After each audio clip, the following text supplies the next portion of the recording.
All right, let's jump right into this explainer. Today, we're unpacking the hidden structural issues behind India's fast-growing economy, and we're going to do it by looking strictly at the raw data. We hear the headlines all the time, right? The nation is literally one of the fastest-growing major economies in the entire world. But if that's absolutely true, why is there such a massive disconnect on the ground? Okay, let's dive into this, because this is really the ultimate contradiction of our time. On a macro level, the GDP is absolutely surging, but on an individual level, the average salaried citizen is feeling a very real, very tight financial squeeze. It's kind of like a money illusion. Your income goes up, sure, but your purchasing power just doesn't seem to match it. So why exactly is that happening? Well, to really grasp the reality here, we're going to break this complex macroeconomics puzzle down into four main pillars. First, we'll look at gold and currency traps. Second, the true cost of living. Third, the slipping dream of homeownership. And finally, the reality check on manufacturing. So let's start with pillar one, gold and currency traps, and that stark 150 rupee prediction. And this brilliantly illustrates exactly what we're up against. You might remember the government recently made a pretty serious plea asking citizens to stop buying gold and cut down on foreign spending. Well, the math behind that is wild. We import roughly 800 tons of gold every single year, but we only produce about 1 ton domestically. Because we import almost all of it and because gold is priced in dollars, we are literally draining our dollar reserves. Every single time the rupee's value drops, that massive 800-ton import bill becomes drastically more expensive in our local currency, and it just squeezes the economy from the inside out. Now, textbook economics will usually tell you that a weaker currency is actually a good thing for exports. But reality? Reality tells a completely different story. Over the last 14 years, the rupee has depreciated by over 60%. But did our exports boom? No. Actually, scratch that. They shrank from 25% of the GDP down to just 21%. If you compare that to a country like Vietnam, they methodically devalue their currency by about 3% a year, but they managed to grow their exports by 14% annually. The thing is, a weak currency only helps if you don't rely heavily on imported raw materials to make your stuff.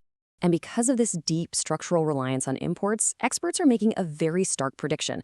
The rupee could eventually hit 150 per dollar. See, this happens when a country remains a heavy net importer, lacks the power to settle international trade in its own currency, and doesn't hold reserve currency status.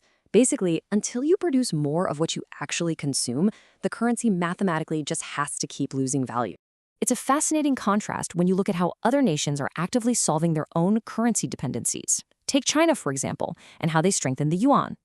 If a country like Zambia or Kenya has a massive dollar-based loan, let's say a $5 billion railway project, China steps in, offers to pay off that dollar debt, and refinances the whole loan in yuan.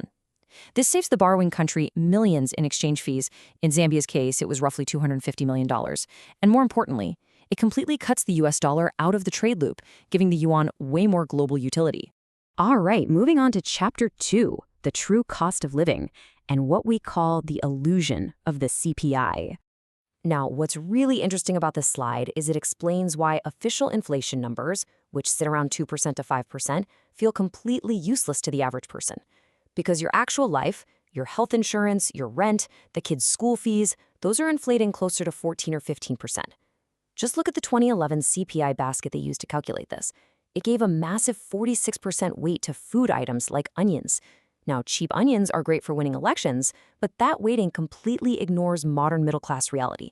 An entire $15 billion diagnostic healthcare market literally had zero weight in the index until recently. Surging private school fees, heavily underrepresented. The inflation rate you are told and the inflation rate you actually live are just entirely different numbers.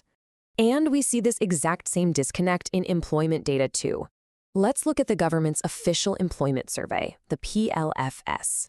Imagine two guys sitting at a tea stall all week. One guy gets hired for a random 1-hour gig to move some boxes for 100 rupees. The other guy gets nothing. Mathematically, according to the official survey, the guy who moved boxes for 1 single hour is officially counted as employed for the entire week. It really begs the question, how much value can we place on these top-level metrics when the reality on the ground is so much more precarious? Which brings us to Pillar 3, the unattainable housing dream, and why homeownership is mathematically slipping away. For the salaried middle class, owning a home is pretty much the ultimate life goal. Yet, experts are now making this heartbreaking prediction that most average citizens will simply never be able to afford their own home. Just look at the massive mismatch in supply and demand here. Builders are overwhelmingly catering to the ultra-wealthy. Right now, less than 12% of new housing hitting the market is actually classified as affordable. Meanwhile, over 55% of the new supply is luxury homes priced well beyond 1.5 crore. The homes being built simply do not match the income levels of the people who desperately need to live in them. So, the crucial point is this staggering paradox: 2.17 crore. That is over 21.7 million fully completed homes sitting totally empty across the country. Think about that.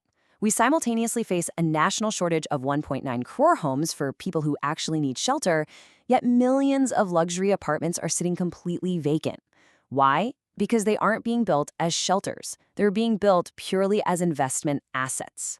So where on earth is the money for these empty luxury homes coming from? Well, structurally, real estate is a primary vehicle for deploying unaccounted cash, which, by the way, has doubled in circulation from 17 lakh crore to 34 lakh crore since demonetization.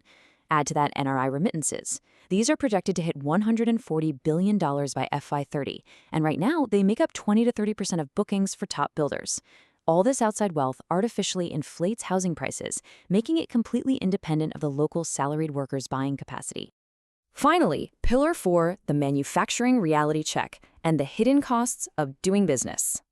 You know, a lot of folks assume a country can just export its way to wealth and easily build a stronger currency.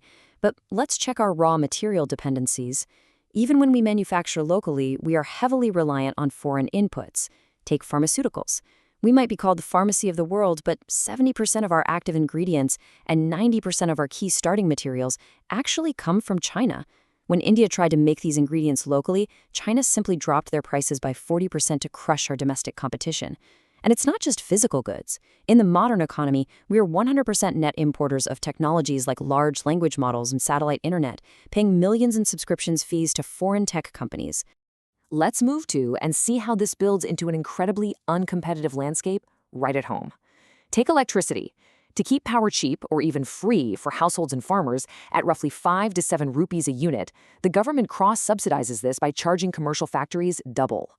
We're talking 11 to 17 rupees a unit. This artificially inflates the cost of production right out of the gate, meaning an Indian manufactured good immediately struggles to compete globally on price. At the end of the day, it all boils down to mathematical trade-offs. Governments only have so much capital. Right now, massive amounts are spent on welfare and state freebies, like the 5.5 lakh crore allocated across states this year, or fertilizer subsidies spiking to 2.1 lakh crore just to keep your vegetables affordable. This leaves way less money for democratized industrial incentives. Sure, massive corporations like the JSW Group can negotiate a 110% tax refund for setting up a megaplant, but the average small business trying to manufacture something, they get absolutely nothing. Which brings us to our final overarching question today. Are we building an economy of creators, or are we just becoming a nation of net consumers? The data clearly shows that short-term fixes, while they are definitely politically popular, are overshadowing the deep, difficult structural reforms that we need at the base level. If we don't start producing the raw materials we consume and actually democratizing support for businesses of all sizes, we really risk cementing our future as a nation of lifelong renters and heavy net importers. Thank you so much for joining me on this explainer. Until next time, keep questioning the numbers and keep learning.